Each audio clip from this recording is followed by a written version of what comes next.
Good morning. Good morning. I wanted to come on here really quick this morning and talk about setting good behaviors and setting good habits and how difficult it is for people to do.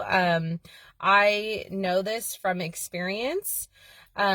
We have decades and decades of bad behaviors or bad habits or rituals that we do. And then those rituals have certain triggers to them. And then we get triggered and then we revert back to those behaviors.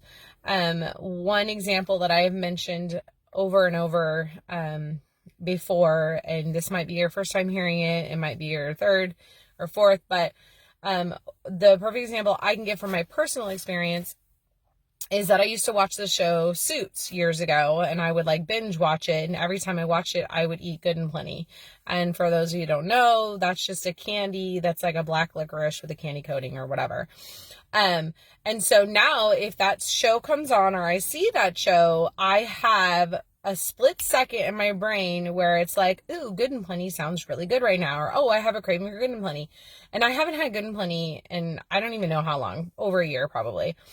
And so that is a perfect example of a really old behavior that I created, an old habit that I created that had a trigger that came with it.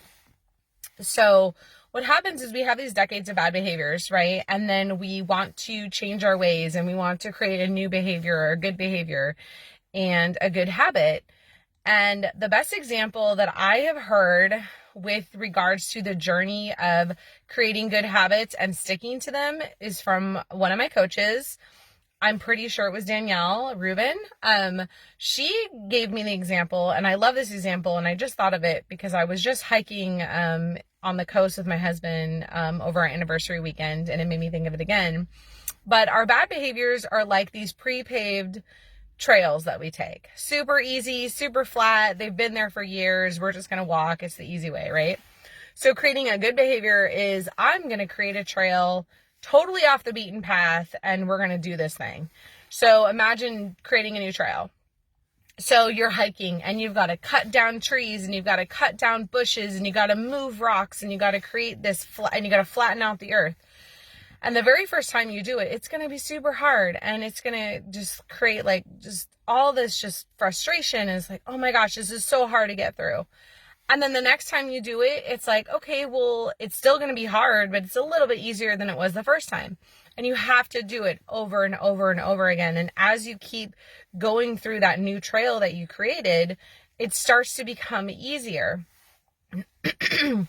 So that is the best example I can give or that I've received from a coach on creating new behaviors and sticking with it, and why you can't just assume that you do something for even a month that it's going to stick. Because once you go back to the old behavior, that trail is way easier to run. That trail is way easier to follow because that road is paved. You've been there before. It's just easy. So your journey, whatever your journey is, it's going to be difficult and it's going to be hard. You are not going to fail at your journey until you quit. So keep doing the trail. Keep cutting those trees down. Keep moving those rocks. Keep stamping down the earth, because eventually that new trail that you created will become an easier trail to follow and an easier journey. So I hope this is really helpful. I personally understand what it's like to create a new trail and then to revert back to the easy one. When it's easy, you're not growing. When you're not, it's just when you don't grow in comfort. Like if you're comfortable, you're not growing. And so you have to get uncomfortable and you have to do those things that are hard. But in the end, it'll be so much better because you will know now that you can create a new trail and you can follow the new trail with good habits and good behaviors. But don't forget that old trail, that paved trail, that flat trail, it's always there. It's always there. Ask anyone that has ever had to quit a certain substance or whatever. Ask them. That trail is always there. That's why they can't go back to it. So I hope this was helpful. Let me know in the comments and ask me any questions. But yeah, all right, take care. Bye.